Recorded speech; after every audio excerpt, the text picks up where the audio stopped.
Welcome to the Daily Globe. Please subscribe and hit the bell icon for more breaking updates. Once a silent giant on the South China Sea, Subic Bay has always been more than just a stretch of coastline. Its tranquil waters have witnessed the rise and fall of empires, the comings and goings of fleets, and the shifting tides of history.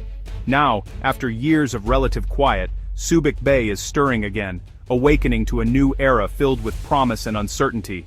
Once the linchpin of American naval power in Asia, its closure in 1992 left a strategic vacuum that rippled across the region. The empty docks and silent barracks stood as reminders of a bygone era, while the world watched to see what would come next. Today, Subic is re-emerging as a critical hub for global security. Warships and workers are returning to its storied shores, breathing new life into the port and restoring its vital role in the Indo-Pacific. The Philippines, in partnership with the United States and a growing network of allies, is transforming Subic into a modern fortress. This collaboration is not just about military might, it's about safeguarding sovereignty, ensuring stability, and building resilience in a rapidly changing region. This is more than reopening an old base, it's the creation of a sophisticated hub for defense, industry, and logistics. Subic now stands as a counterbalance to regional powers, a place where commerce and security intersect. The calm waters of Subic are now a flashpoint for international disputes, especially as tensions simmer in the South China Sea.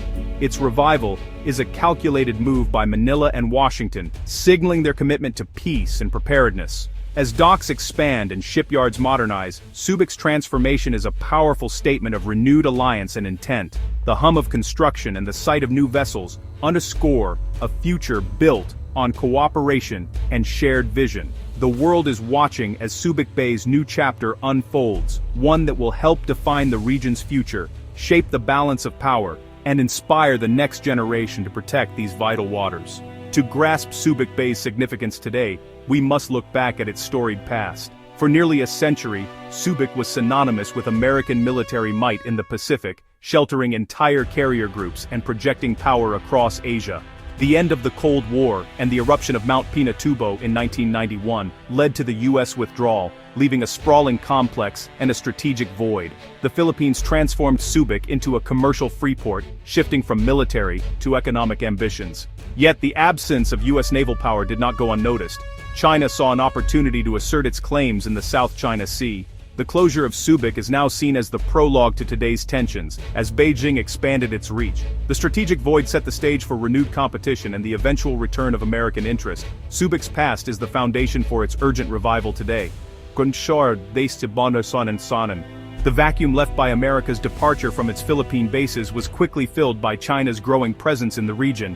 As U.S. influence waned, Beijing seized the opportunity to expand its reach, fundamentally altering the balance of power in the South China Sea.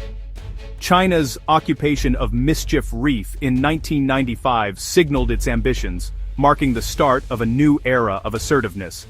This move was not just a territorial grab, it was a clear message to its neighbors and the world that China intended to shape the region's future.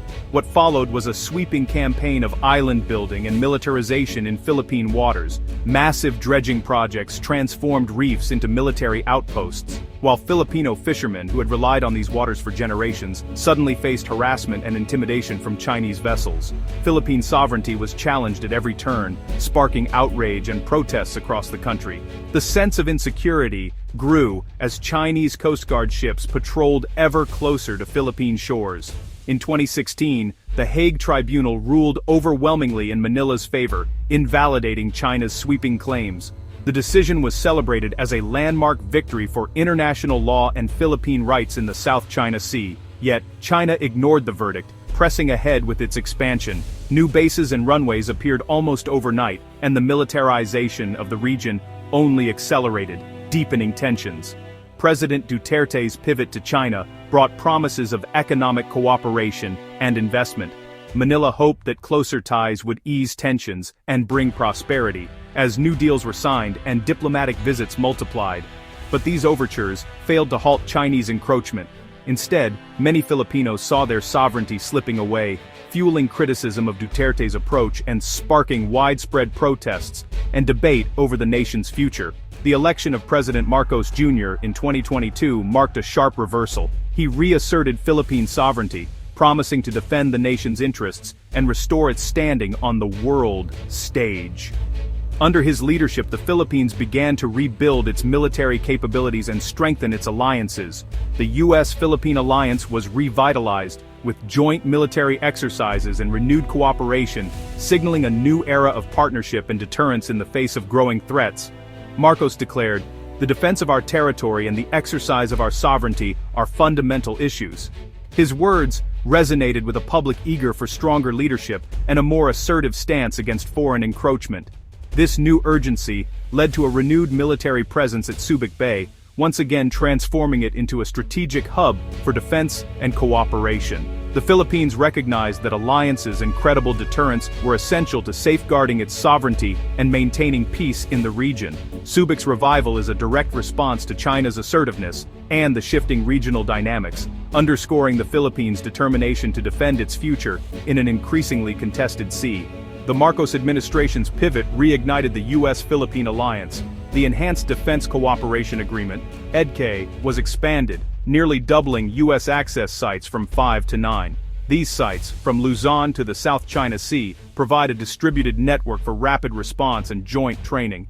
The Philippines now hosts advanced U.S. missile systems, fundamentally altering the regional military balance. Joint exercises have surged, with hundreds planned annually, deepening operational ties.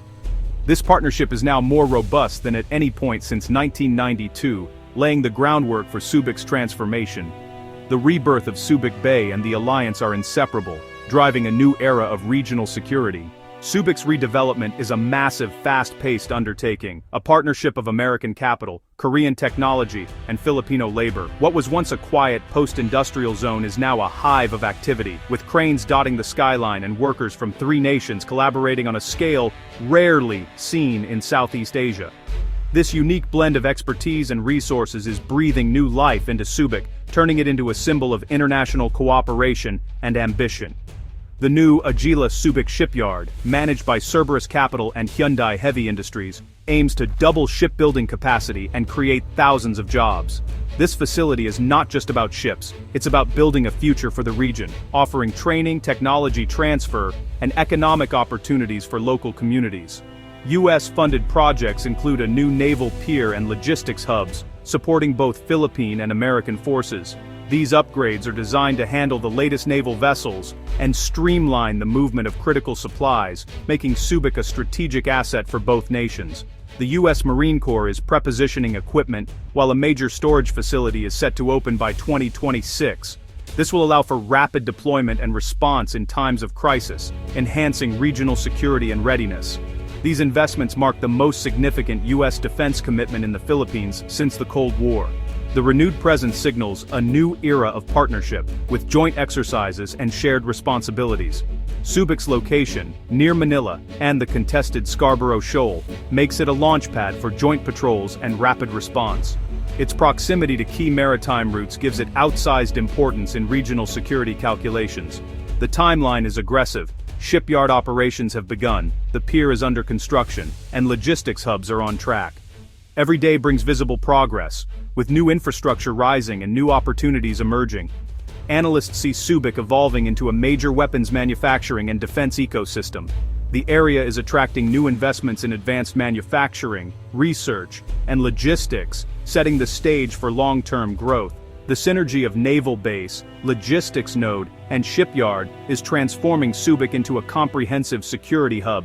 This integration is designed to maximize efficiency and ensure seamless operations across military and civilian sectors. Subic Bay is being reimagined for the 21st century, a place where innovation, security, and prosperity converge, shaping the future of the region and beyond. Subic's revival has sparked strong reactions at home and abroad.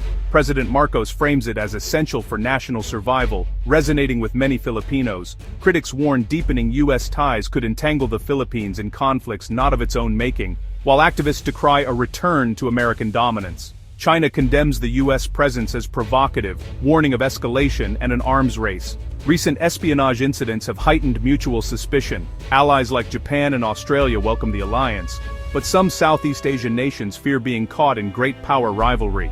Subic's transformation reflects a region divided between hope for security and fear of conflict.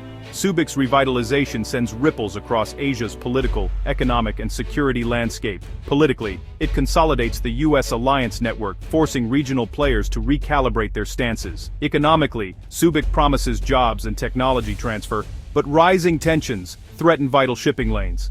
Security-wise, U.S. forces and advanced systems in Subic enhance deterrence and rapid response, but also risk-provoking China. The developments accelerate friendshoring and strategic industry realignment among allies. Subic is now a model for integrating military, economic, and industrial strategies. The U.S.-Korea-Philippines partnership in Subic is reshaping regional order.